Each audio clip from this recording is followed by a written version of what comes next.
There's nothing like watching YouTubers get punched in the face to bring people together. That's it. That's my intro. I'm Amanda watching Swell Entertainment, and today we are talking about Creator Clash 2, which just took place in Tampa last night. Now I know what you're thinking, Amanda, are you in Tampa? I was. See, I went to Creator Clash 2, and then, long story, I went to the after party, went to the after party. Then I had a 5 a.m. flight to come here to Georgia so that I could drive an hour and a half to go to Athens, Georgia, to go to my friend's wedding. Last 32 hours, I have slept an hour and a half. I'm losing my mind. So this sit down portion, one, being filmed on my iPhone because my camera died and I didn't have time to charge it. Should have filmed this last night. Didn't have time because I was busy socializing.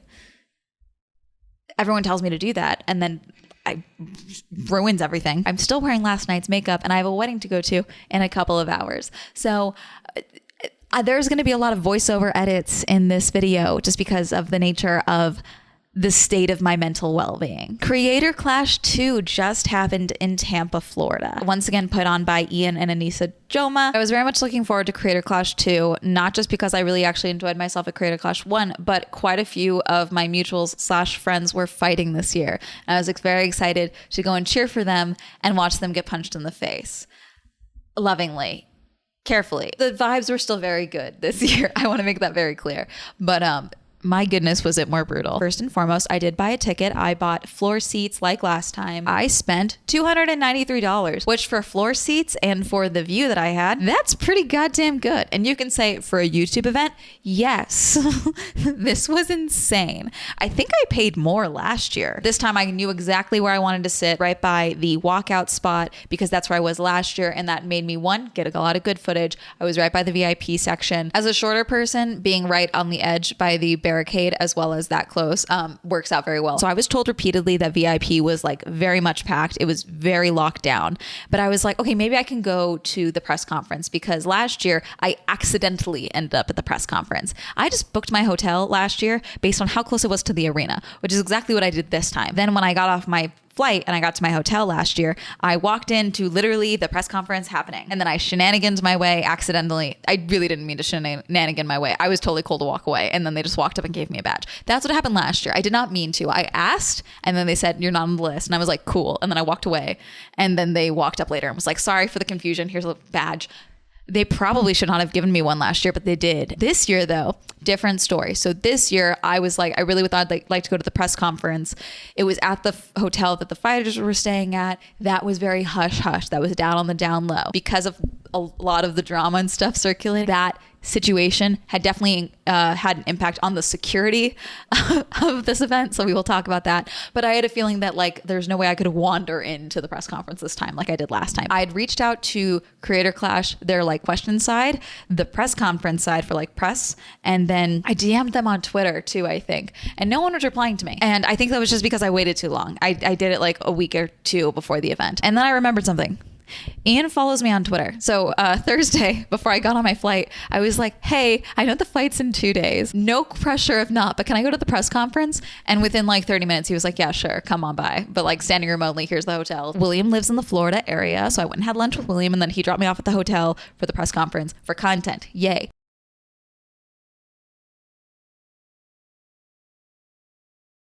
When I tell you security was very tight, I mean, Anissa walked up and was like, yeah, hey, like the person you're supposed to ask for is like not here, but like I'll tell them to flag you through and then it's good. I fully expected they were going to tell me like stand against a wall and then leave once that's done. I fully was expecting that. Instead, they gave me the wristband and my badge that's packed somewhere. I don't even know where it is. See that pile?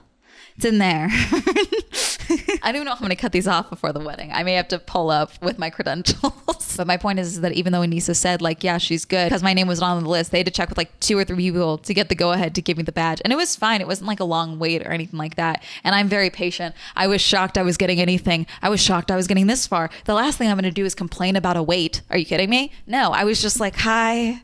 Taking up as little space as possible. Sorry, excuse me. Yes, hi. Talked to a bunch of people just right before the press conference. Press conference was very fun this year. I only caught the tail end of it last year. Obviously, the whole event as a whole was bigger. So obviously the press conference was bigger. I was very impressed by some of the physical transformations for a lot of the fighters. A lot of them have been posting about their training leading up to things, which is great. Much more promotion this year from most of the fighters. Some of the fighters, a little low key. Jarvis. Even day of, you were like promoting the podcast. I was like talking with someone else. I was like, does he know he's fighting? He did eventually reshare posts and post about the fact that he was fighting the day of. Little worried. Pretty much everyone, all the opponents had like little pre-prepared bits or things that they like were like their fake trash talking. Definitely a favorite moment. Alana and Mika like just making jokes about how they were gonna do a different type of F word. That was fun. And then there was one moment where Alex and Ian were facing off and people started chanting kiss. And then Alex immediately jumped back and was like, I saw in your face you were gonna do it. You were thinking about it. And so I thought that was really funny. We did couple of questions, mostly in the front, very general questions, a lot of several part questions. Everyone had like 5 questions each. I did have one question that I did not get answered. I think they had a lot of the press people or like the actual like all access people right up front. Totally understandable. But I wanted to ask because I'm annoying. The vibes are all good. Everyone's doing this for charity. It's for a good cause. Great. But let's face it. YouTube boxing started because people realized that diss tracks stopped getting views. So if you did want to actually challenge someone to either a boxing match or another event, well, who would you challenge? And just open it up for everyone because I want to know who's got actual beef and who's got metaphorical beef. Fake beef, entertainment beef. I asked a couple of people that, so I got a couple of fun answers. So that was good. And then there was actually like a 3-hour gap between that press conference and the after party. And I was hanging out with my friend Annabelle and I was like, I don't think I'm allowed to go to the party. And she was like, you have the VIP wristband and the VIP pass. That's all you need. I was like, yeah, but like, I don't know. I have anxiety. I asked Annabelle, she invited me to dinner. I asked her 3 times if it was cool that I go with her and her group of friends to dinner that I just met that night. I was like, are you sure it's cool? She's like, I'm literally inviting you. Right. Come with us. I was like, okay, this is my problem because I'm really bad at inviting myself places. I'm really bad at it. Like even just DMing Ian, I was like, I'm going to die doing this. After party went pretty long, very fun, much more open space this year. I did go into the after party last year. I was very much a party gargoyle. I did not know anyone. Everyone was with friends. I knew more people this year. I had more friends there. So I was a little less awkward. And if anything, people probably were like, Swell's being really outgoing. She's like introducing people. It's just because I know you now, or at least I have convinced myself that we are friends and not just mutuals on Twitter, which does happen quite a bit. We had just eaten. So like none of the food, we were like really eating any of that. 2 drink tickets. Fighters were not allowed to drink. I believe the risk is concussions if you're drinking before a fight, and then also the after party as well. They were not allowed to drink then either. Also like messing with your blood and then bleeding more. I don't know. I don't drink. This is not something I worry about. Oh, did I talk about the security for the party? When I tell you these people were like motherfucking Batman. I kept seeing them on balconies and I was like, are they gonna start singing like something from the Phantom of the Opera? Like, is there a zip line? Hotel that the press conference is and where the fighters were, they booked out the entire hotel for the fighters and their families and their a couple of +1s and VIPs, which I think is very smart considering it's my understanding that last year a bunch of fans kind of found out where the hotels were, which I mean, I guess technically I was still in that category at that time. I'm in a weird limbo stage. I talk about this sometimes. I'm at an existence where people know who I am. So when I show up at events, they're like, oh my gosh, it's Swell. She can stay. But I'm never in someone's mind when they're making the guest list. So it's like, I'm just here to be annoying. And hopefully you think I'm endearing or small and non-threatening. Party was fun. Went back to my hotel. Next morning, boom. Creator clash. It's happening. I was staying at the Embassy Suites right next to Amali. So I literally walked over because I'm an anxiously early person. I was like, I'll get there early. I'll get footage. It'll be fine. I'll get crowd footage because I'm reviewing the attendee experience. I may have a badge, but I'm just like you. No, that sounded so douchey.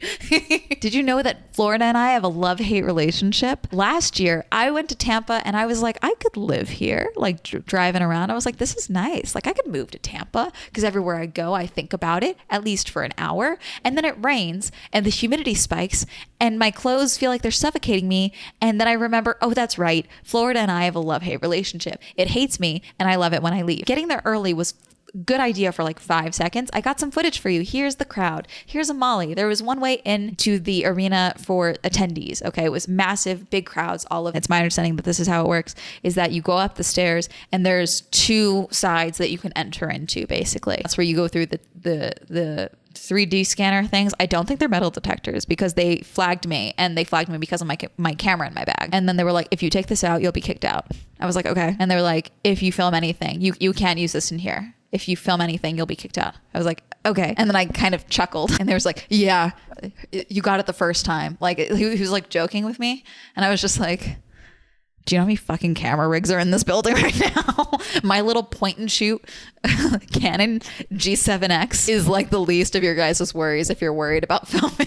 So the deal with the parties and the after parties, the after parties, the creator lounge, I don't film in those much out of respect. You know, though a lot of people are filming or taking content or getting selfies, video clips for their vlogs, what have you. For me, I don't feel like I'm allowed in there, even when I am given the credentials. It's a respect thing for me. I'm just like, I don't want to invade anyone's privacy. Maybe someone doesn't want them to know where they are, you know, that type of thing. So I just don't film a ton in these things. They had food in there as well. They had spinach empanadas that were good. I really heard mixed reactions about the fried mac and cheese. Some people said that it was amazing. Other people were like, do not eat that. And then I took a clip when they put on the screens, like, please take your seats, because a lot of people had not been to their seats yet. And I'm just only going to say positive things about all of these fights because people fighting are either friends of mine, mutuals, or told me they liked my content. I'm totally kidding.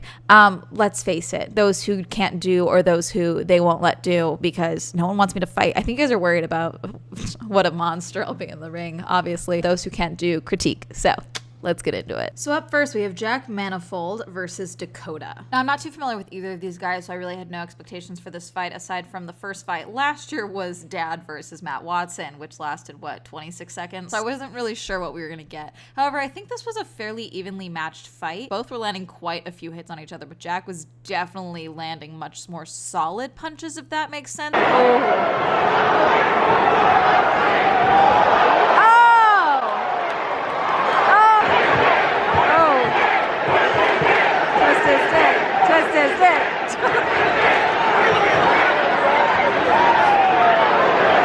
And then at one point, I believe Jack's nose got busted and there was blood all over his face, so they did pause the fight to check him out, but then they cleared him to keep going. I actually never heard anything else about this the entire rest of the weekend, so Jack, I hope you're good. For your winner, by unanimous decision, Jack! Next up, we have Jayla Ray versus Abelina Sabrina. Jayla Ray came out with like a bunch of kind of edits of Sabrina's face on posters and then beat the crap out of them. That's kind of fun. I was a little worried for her walkout team because some of them she definitely hit. I need you to understand the gravity of the cheering that happened in this arena once people realized that Sabrina was walking out with a mariachi band playing. Oh my goodness. See, it's interesting to see what would probably be a fight like mine, honestly, because I think both of these girls are my height. A pretty brutal fight for two people who look like pixies. Both got some great hits in, but I really just think that Sabrina was having trouble kind of moving in on Jayla Ray, and so Jayla Ray was kind of able to just kind of constantly be boxing in Sabrina. Let her wail on her. Jeez.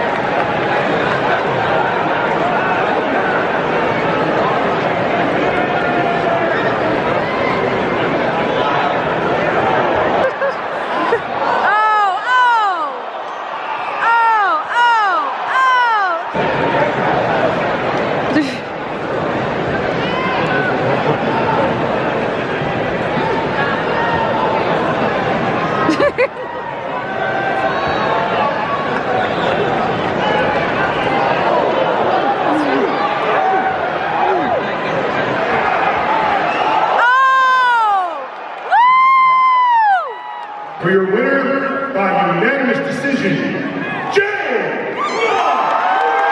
Next up, we have Dad versus AB. Dad ran out so fast, I didn't even have time to hit record before he was past me. He's just kind of always operating at 110 at least. AB came out a little more understated. Whole team came out in Team Starkiller merch. Pretty cool. So my understanding of what happened here is that the round was going really good. I think AB was doing a solid job, frankly, considering the legacy of Dad in this event.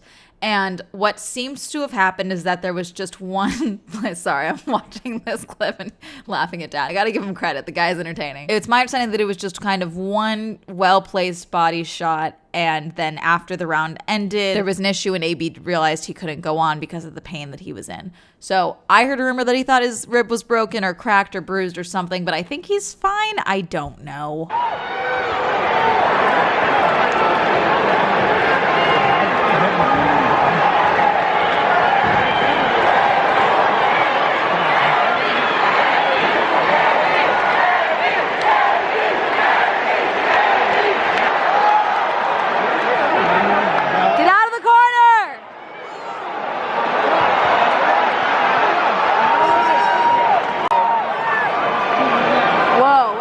a fight? Did he call it? Did he just call it? Did he just call it? He just called it. Oh my God! No! Next fight, William Haynes versus Chris Raygun. Now, William Haynes was a last-minute add-in about 3 weeks ago when Chris's original opponent, Froggy Fresh, was removed from the fight card. We will talk about that later in the video. William came out with the entire Avengers, which I gotta admit goes pretty hard. Chris came out bouncing around and in his glasses, and personally as a fellow glasses wearer, I really like that. William is a great fighter and I don't want to discount that whatsoever. And I think Chris put up a hell of a fight considering the fact that William is 6 inches taller than him. Some of the heights did not seem accurate at this event, I will be honest with you, because some people said they were 5'4" and they were definitely shorter than me. But at the end of the day, with the training that Chris was doing, he was training to fight someone his same size, and obviously that kind of goes out the window when you now have to kind of punch up, which changes the trajectory of force and everything. He did end up calling the fight early, but Chris said that he felt a little cheated because he really thought he could go through the rest of the fight and he wished that he would have had the opportunity to.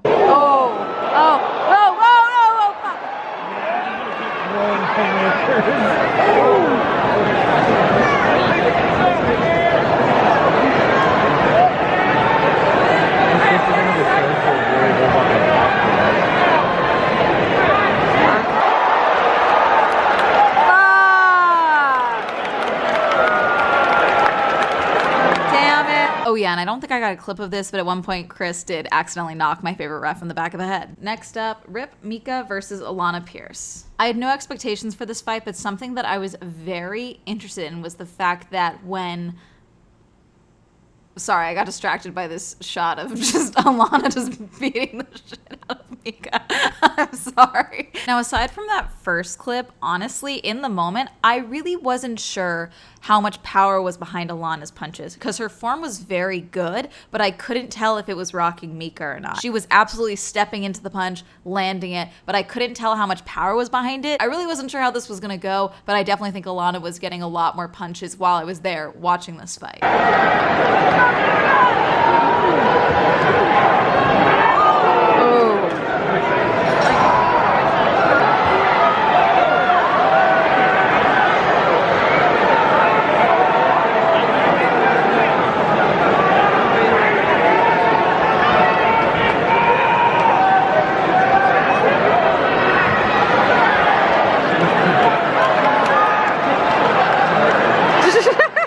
For your winner, by split decision, Alana!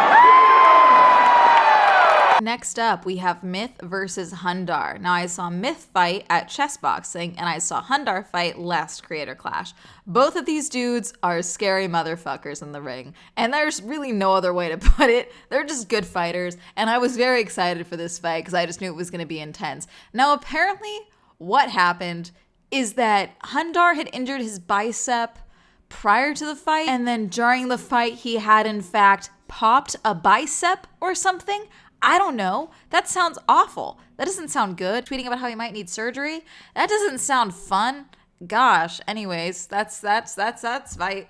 And brutal fight for what we did get. Your winner by TKO, Ali! Then there was this whole bit with Churdleys and Crash Bandicoot. It was a whole thing.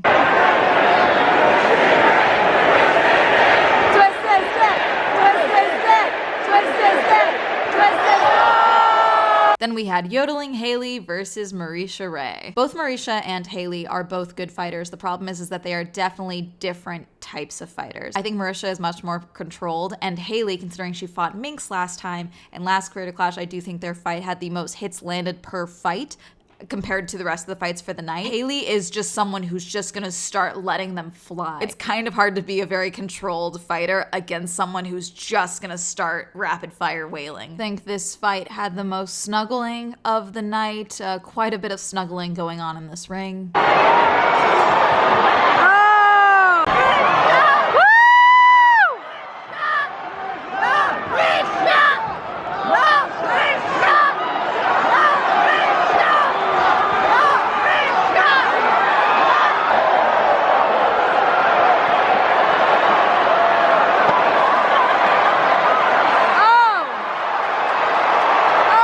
Favored by unanimous decision to Haley Sharp. Next up, we have Aaron Hansen versus Jarvis Johnson. Jarvis, buddy, pal, there was a few moments here where you were punching a little bit like a toddler. I gotta say it. I'm sorry. Someone told me that this fight is kind of just, whoever gets tired first.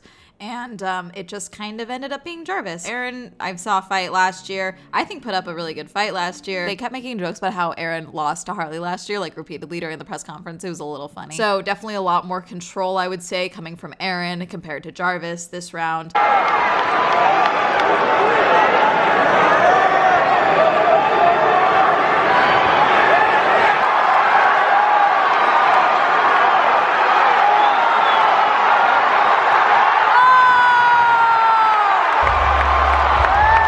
Now we've got Andrea Botez versus Michelle Carre. I have seen Andrea box in chess boxing, also brutal as hell, with only 2 weeks, 3 weeks of training at the time, and this time she had 3 to 4 months of training.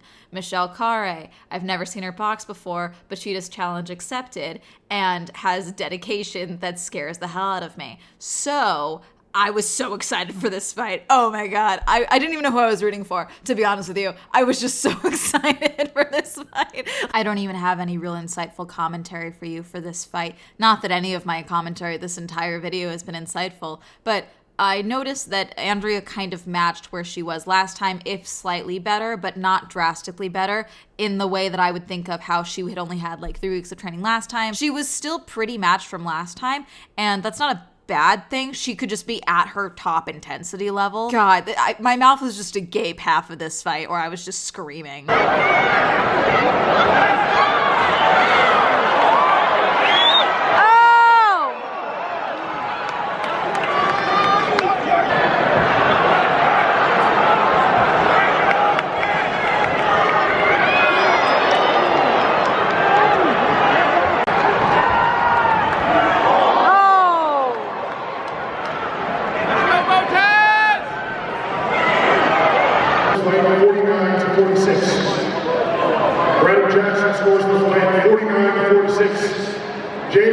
Scores the fight 49-46. For your winner by unanimous decision, Michelle! Next up, we got Leon versus Ethan. My main takeaway from watching this fight in the moment is that every time Ethan landed a punch on Leon, Leon would look pissed. Like there would be a moment where like he sticks out his tongue here, but there would be a moment where it would almost like he would lock in and be like, okay, let's go. And I truly thought that like in the later rounds, Leon was just gonna demolish Ethan.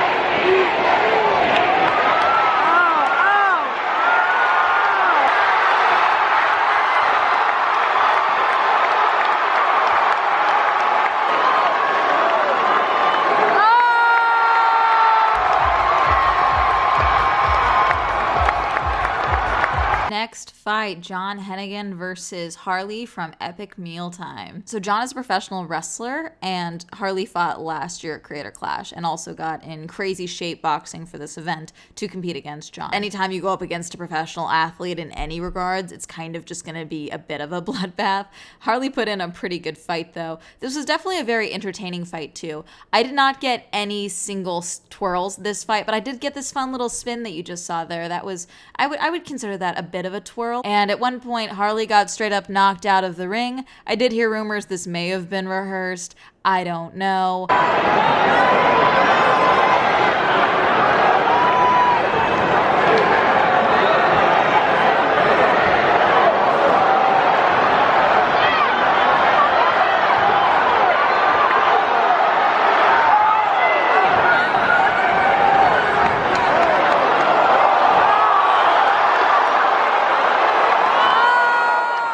And finally, it was time for Alex Wasabi versus iDubbbz. The national anthem was sung by Super Mega. Ryan at one point put on a guitar and I was like, does Ryan play guitar? And then sure enough, it was not plugged into anything. He does not. And then they at the end kissed. I will say, no offense, guys, I don't think anything is ever going to top Airsoft Fatty doing the national anthem and then everyone singing it with him when he forgot the words, because that was a really cool moment. That's hard to top, to be fair. But they dressed up in like red, white, and blue colors and stuff like that. So it was a fun little break and thing. Okay, back to Ian and Alex fighting. So there was quite a few moments in here where I was fairly certain that we were going to have maybe a draw on our hands. I truly thought that was the case. There was at least a round or two where I thought that Ian absolutely won. There was a very funny moment. I don't know if I got it on camera. Alex paused to fix his hair with his glove, and I don't know why that made me laugh so hard. Honestly, I think Ian definitely has improved since last year when he fought Dr. Mike. Definitely in better shape this year. I never saw Alex's last fight when he fought Deji, but apparently he has been fighting quite a bit. So yeah, right here, just wailing. But then Ian gives it right back, you know? Definitely a trend that I noticed from the people who won their bouts. People who utilized combos did not neglect body shots and also clearly had very much been proactive with cardio during training. Fighting takes a lot out of you, so getting your endurance up and your stamina up from cardio and such could really be the thing that makes or breaks it in the ring.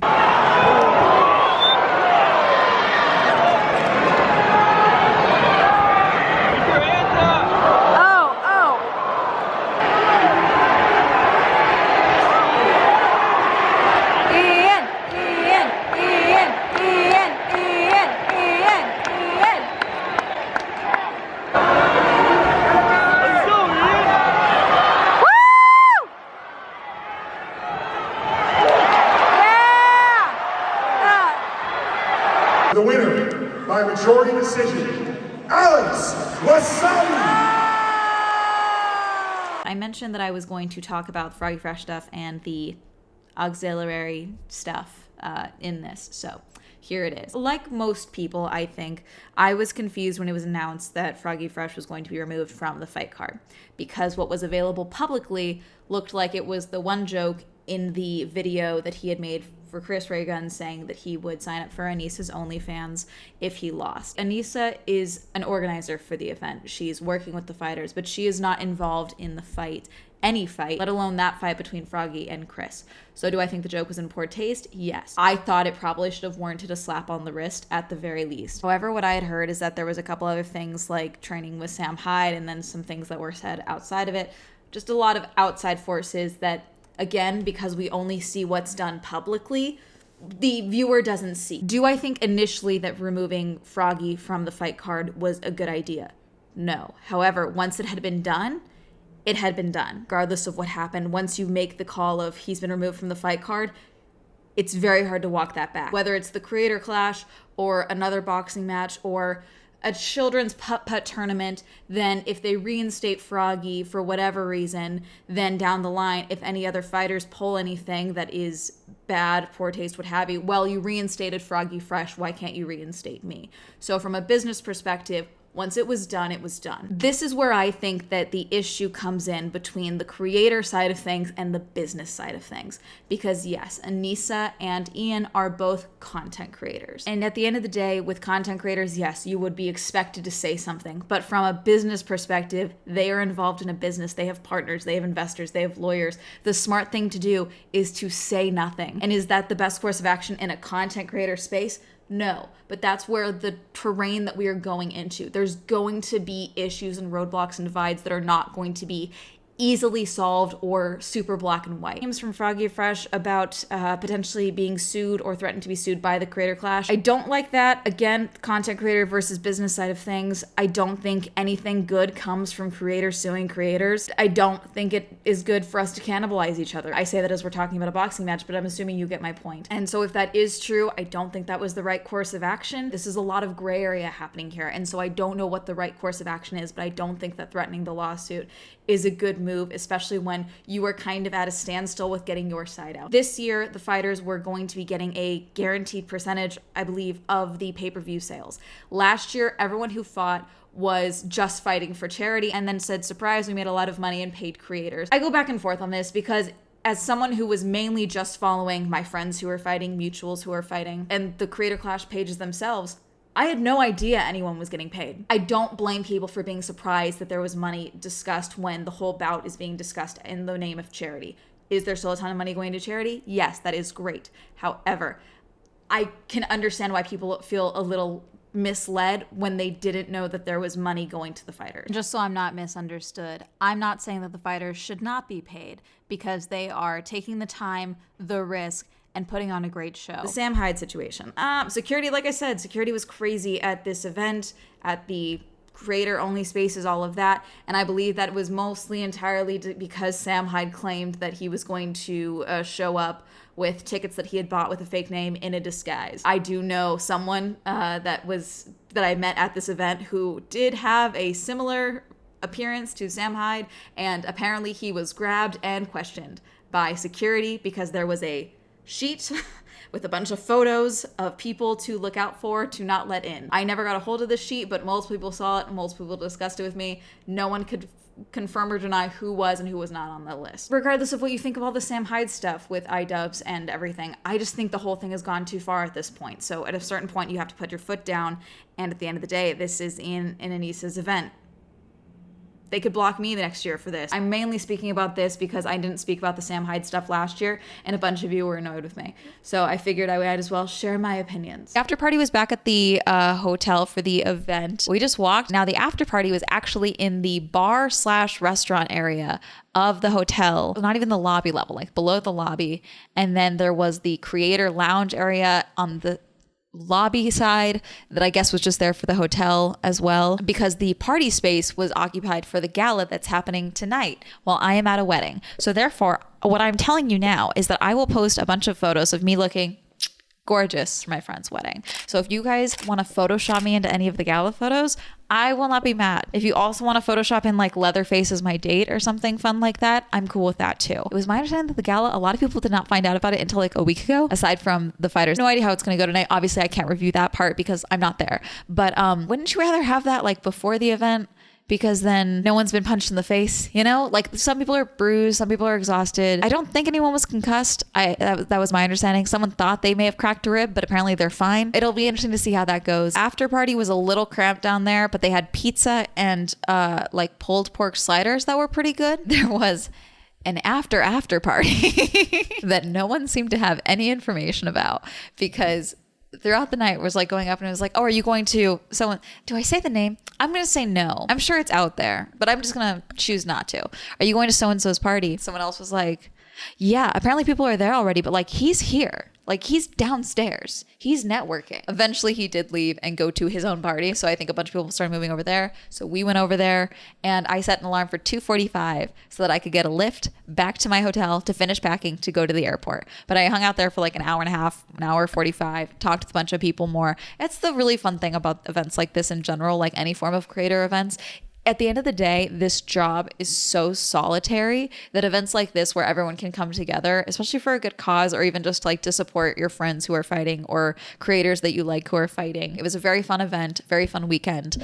And there, I don't know, it's inspiring in a way because you just get ideas when you're around other creators. You know, you're talking about creating, talking about what people like in their lives. You know, it was really fun meeting a bunch of people. And then it's always crazy for me as well to like meet massive creators that I watch coming up to me and telling me that they like my stuff, which is just really cool. Everyone did good fights. I'm definitely in the edit portion. I'm definitely going to rip into some of the fights, but you know how I am. I have to. I'm being honest. Yeah, as far as future events go, despite what Alex said, I don't think Ian needs to fight again if he doesn't want to. If he wants to fight, absolutely go for it. Going into the final bout, I was like, Ian needs to either win or there needs to be a draw, because then if he wants to keep fighting, because I have no idea what he wants to do, if he does want to keep fighting, then if the next Creator Clash 3, if he does fight again, then some idiots on the internet are going to be like, this is a vanity project, you know, because people are ridiculous, which I mean, if you don't care about that, then ignore that, you know, do whatever you want. Very fun event. I'm excited for Creator Clash 3. I don't think it needs to be bigger. I think this is a good size. Okay. I think this is manageable. I'm sure it was a nightmare to put on. I think if you try and go bigger, that is where it will crumble. Not that this is designed to crumble, but I think that if you bite off too much more than you can chew, then there's issues. And that's what we see with a lot of the other fights the other events that go too big too fast or too big immediately and then can't pay venues and things like that. I just think keeping it at a size like this is a good idea. I don't know what the pay-per-view is yet, but I mean, the venue was great. Very common chant of twist his dick, twist her dick. Honestly, I think that's the most inclusive chant we had that night because the fighters don't know whose dick you want twisted. They just know you want a dick twisted. You could be rooting for them. You could be rooting for the opponent. There was a good back and forth for a lot of the fights, but some of the fights I was like, oh, this is really staggered for who's here and who's not. It's interesting because there were some people who did not promote the fight whatsoever, but they had a lot of vocal fan bases there. So it's like, sometimes I think people's reputations precede them in this industry. I'm more familiar with the opposite happening where people oversell themselves of like, I don't need to promote this because my presence, my involvement is what's promoting this. And then it crashes and burns like the last Ace family fight. The only thing I can think of them doing is doing like a bi-yearly event where it's like Creator Clash in Tampa and then maybe one in like another state. That might be fun, like 2 different times a year, so that fighters are kind of training like in different intervals, so that if there is a pullout or there is like a removal or something, then there's a whole nother list of people that are at least training at a similar time, just at a different kind of schedule. I don't know. That might be good if you want this to be like an ongoing like potential thing, because I think this could be really great, especially for charity. And I really like this year. I think all of the fighters got to choose their own charities this year, which I really liked. I think that's really good. I wish the fighters themselves would have been during the event maybe a little more vocal about that. I'm assuming it was done during the commentary section that we couldn't hear in the stadium, but I don't know, something on the part of the fighters, maybe like in the ring during the announcement, like talking about some people did, but not everyone. I don't know. I think everyone had their own charity, so I just think that would have been nice. I'm just saying, I just think people trust it more when they know exactly which charity the money's going to than just saying it's going to charity. Not that I don't think you guys are sending the money to charity. I'm just saying in general that for me would be a red flag. I've met these people. They're all very nice. That's the problem, because I you know how mortifying it was last year at the Instagram after party at VidCon last year. I saw Minx and I was like, oh, hey, she was with Emma. I was like, hey, Minx, great fight. I saw your fight. And she was like, yeah, I saw your video. I should have kept my hands up. I wanted to die. I don't say anything that I wouldn't be comfortable saying to someone's face, but I forget that you guys watch this stuff. I really do. It scares the hell out of me sometimes. I like how you can see it getting darker and darker as the edit lasts longer and longer. But anyways, something that I think you guys need. Ring girls. I'm just saying, I think you need some guy ring girls and some girl ring girls, everyone in the exact same outfit. And then one ups meme potential, okay? But then you have the girls do the girl fights and the guys do the guy fights. I think that'd be really fun. Yeah, I think ring girls is a good idea. And if you guys won't let me fight, I'll be a ring girl. I don't care. Anyways, that's going to be it. I'm exhausted. I need to take a nap. Congrats to all the fighters. Really was a great bunch of fights. Oh my gosh, so entertaining. No one really did a twirl, but I got a spin, so I will accept it. Love the walkouts, love everything. And yeah, that's gonna be it. Did you watch Creator Clash 2? Did you watch the first Creator Clash? Is there anyone that you want to fight? Do you think there's going to be a Creator Clash 3? Do you want there to be a Creator Clash 3? Would you like to go to a Creator Clash in the future? I have a podcast, the Swell Shenanigans podcast. Merch. For this event, I don't know. I would do Twist His Dick, but I think someone definitely has that copyrighted. If they're smart, they do. Maybe I need to finally revamp the I'm just here to be annoying merch. That always works. You guys love that design. Shout out to my patrons. Thank you so much for supporting me on Patreon. You should also explore my Patreon. That'll be listed down below. Like my social media. It'll be up here. And that's me to have a lovely day. Goodbye.